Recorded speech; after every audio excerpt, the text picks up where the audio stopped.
अगर घर की महिलाएं होती हैं बार बार बीमार तो क्या करें। दोस्तों, अगर आपके घर की महिलाएं भी अगर बार बार बीमार हो रही हैं तो हो सकता है कि ये किसी बड़ी परेशानी के आने का इशारा हो। पर आपने सोचा है कि ऐसे में आपको क्या करना चाहिए? सबसे पहले दुर्गा माँ के मंदिर जाकर मातंगी माता का नाम लेते हुए उन्हें लाल रंग की फूल चढ़ाएं। इसके बाद माता के चरणों को गाय के घी से धुलें। फिर उस घी को लेकर घर आएं और भोजन के साथ उस महिला को दे दें जो बार बार बीमार हो रही हो। मातंगी माता का नाम लेते हुए अगर आप ये उपाय करते हैं तो इससे उसकी जो भी बीमारियां हैं वो सब ठीक हो जाएंगी और वो स्त्री धीरे धीरे स्वस्थ होने लगेगी। अब आपको एक उपाय और बताते हैं। ये खास उनके लिए है जिनके पास एक के बाद एक बीमारियों की लाइन लगी रहती है। ऐसे में एक लोटे में जल लें और उसमें चावल के 2 दाने डाल लें। इसके बाद उस जल को सबसे पहले बेलपत्र के पेड़ पर थोड़ा सा चढ़ा दें। बाद में बचा हुआ जल थोड़ा सा पीपल के पेड़ के नीचे चढ़ा दें और फिर बाकी बचा जल आंवला या फिर शमी के वृक्ष के नीचे चढ़ा दें। ऐसा रोज करने से उस महिला के स्वास्थ्य में बहुत बड़ा फर्क पड़ेगा और 1 हफ्ते में ही आपको इस उपाय का असर भी दिखना शुरू हो जाएगा। अब जो उपाय हम आपको बताने जा रहे हैं वो उपाय माता सती ने भगवान शिव से प्राप्त किया था। इसके करने से निश्चित ही आप अपने घर के किसी भी सदस्य को रोग मुक्त कर सकते हैं। इसके लिए क्या करना है? इसके लिए 1 लोटा दूध लें और उसमें थोड़ा सा काला तिल और आंवला मिला लें। इसके बाद बेल का फल लें और उसे पीस कर उसका उपटन बना लें। इसके बाद जो व्यक्ति बीमार है उसे वो दूध और उपटन छुआ दें। फिर आपको मंत्र बोलना है। ओम जू सह मंत्र बोलते हुए शिवलिंग पर पूरी श्रद्धा भाव से वो दूध चढ़ा दें। उपटन का लेप लगा दें। इसके बाद शंकर जी पर चढ़ा हुआ वो लेप थोड़ा सा घर ले आएं और उसके माथे पर लगा दें जो बीमार हो। ऐसा करने से वो व्यक्ति जरूर ठीक हो जाएगा, चाहे वो कितना ही बीमार क्यों ना हो।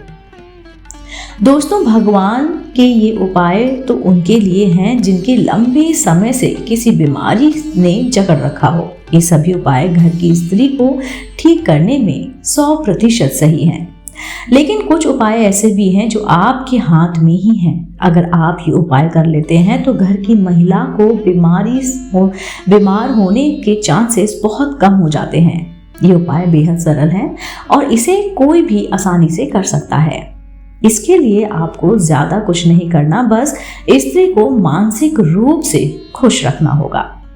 दोस्तों, घर में अक्सर कलह, अशांति या फिर लड़ाई की वजह से टेंशन इतनी बढ़ जाती है कि इसका सीधा असर महिला के दिमाग पर होने लगता है और महिलाओं के दिमाग में एक बार कोई बात बैठ जाती है तो फिर वो जल्दी नहीं निकलती, जिसका सीधा असर उसके शारीरिक स्वास्थ्य पर होने लगता है। ऐसे में चक्कर आना, भूख ना लगना, ओवर थिंकिंग यानी कि ज़्यादा सोचने लगना, ये सब शुरू हो जाता है और ये छोटी छोटी बातें ही आगे चलकर एक बड़ी बीमारी का कारण बन जाती हैं। आपको बता दें, ज़्यादा सोचने की वजह से कई बार तो महिलाओं के मानसिक घर में भी दिक्कत होने लगती है, जिसकी वजह से कई स्त्रियां माँ तक नहीं बन पाती। इसलिए वो खुश रहें, ये जिम्मेदारी आप सबकी है, क्योंकि घर की लक्ष्मी अगर खुश है तो फिर उस घर की खुशियां का कोई बाल तक बाका नहीं कर सकता। एक उपाय और मैं आपको बताऊंगी। महिला के खान पान का खास ख्याल रखें। दरअसल घर की जिम्मेदारियों के चलते खुद का ध्यान ना देना स्त्रियों की एक आदत सी बन जाती है। सास ससुर की सेवा, पत्नी धर्म, माँ का फर्ज, मेहमानों का स्वागत, घर के हर सदस्य के खाने पीने से लेकर उनकी हर खुशी का ध्यान रखने के चक्कर में महिलाएं अपने खाने का बिल्कुल भी ध्यान नहीं रखती, जबकि उनके लिए समय से खाना बहुत ज़्यादा ज़रूरी होता है। इसके साथ ही इस बात का भी ध्यान रखें कि उसके शरीर को सभी पोषण तत्व बराबर मात्रा में मिले, जैसे विटामिन्स, कैल्शियम आदि सभी पर खास ध्यान देना चाहिए। दरअसल ये जिम्मेदारी उसके पति के साथ साथ घर के हर सदस्य की होती है कि उस घर की लक्ष्मी का हम ध्यान रखें और उसका ख्याल रखें, क्योंकि स्त्री ही है जो घर को स्वर्ग बना सकती है और उसके ना रहने या बीमार होने पर उस घर को नर्क बनते जरा भी देर नहीं लगती। दोस्तों, उम्मीद करती हूँ आपको आज की जानकारी और ये कहानी और ये उपाय कि अगर घर की महिलाएं बार बार बीमार होती हैं तो आप उनको कैसे सही कर सकते हैं, ज़रूर पसंद आई होगी।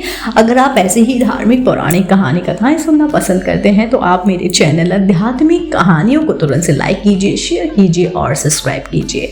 मैं आपको मिलती हूँ जल्द ही इसी चैनल पर नई रोचक जानकारी और कहानी के साथ। आप देख रहे थे आपका अपना पसंदीदा यूट्यूब चैनल आध्यात्मिक कहानियाँ।